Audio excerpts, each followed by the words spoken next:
सोमवार को नई दिल्ली में प्रधानमंत्री नरेंद्र मोदी से अबू धाबी के क्राउन प्रिंस शेख मोहम्मद बिन जायद अल की मुलाकात हुई। अबू धाबी के क्राउन प्रिंस का ये दौरा उस वक्त हो रहा है जब पाकिस्तान में तनाव चरम पर है। पाकिस्तान के लिए ये वाकई परेशानी का सबब हो सकता है कि कश्मीर में अनुच्छेद 370 के खात्मे के बाद वो दुनिया भर के मुस्लिम देशों को लामबंद करने की कोशिश कर रहा था, लेकिन पाकिस्तान के झांसे में कोई नहीं आया। उन देशों का भारत के साथ बेहतर कारोबार और बेहतर भविष्य दिखता है। सऊदी अरेबिया का कहना यह है कि पाकिस्तान जो है ये केवल लोन पे ही निर्भर है, अपनी इनकम बढ़ाता नहीं, करप्शन कम नहीं करता। वो लोग कितना इनको फंड करें, उनकी जो नई पॉलिसी उसमें पाकिस्तान कहीं फिगर नहीं होता और बल्कि पाकिस्तान एक लाइबिलिटी बन गया। दूसरी बात यह है कि भारत का एक अच्छी छवि अरब देश में है। भारत ये मूल के लोग बड़ी संख्या में वहाँ काम कर रहे हैं, 90 लाख के करीब हैं जो उनको बहुत ज़रूरत है। फिर उसके अलावा ये भी है कि भारत अंतर्राष्ट्रीय पटल में एक उसकी बड़ी आवाज़ है, तो उसकी वजह से उनको बहुत फायदा है।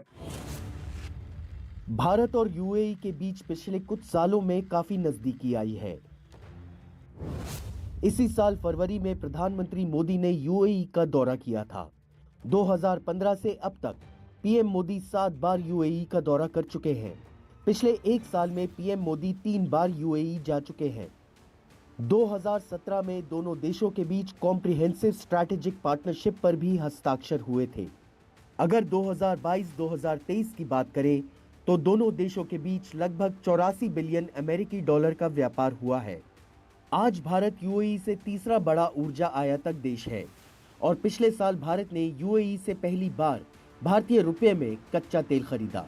कई तरीके थे हमारे उनके साथ, ऐतिहासिक संबंध हैं। फिर उसके अलावा ये भी है कि उन्हीं ने शुरू से काफ़ी जोर दिया इन देशों के ऊपर।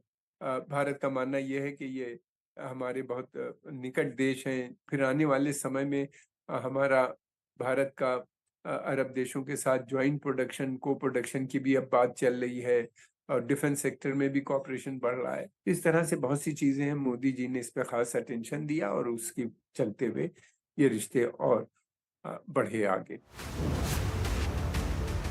अब की बार क्राउन प्रिंस के साथ यूएई सरकार के कई मंत्री और बिजनेस डेलीगेशन भी भारत आया है।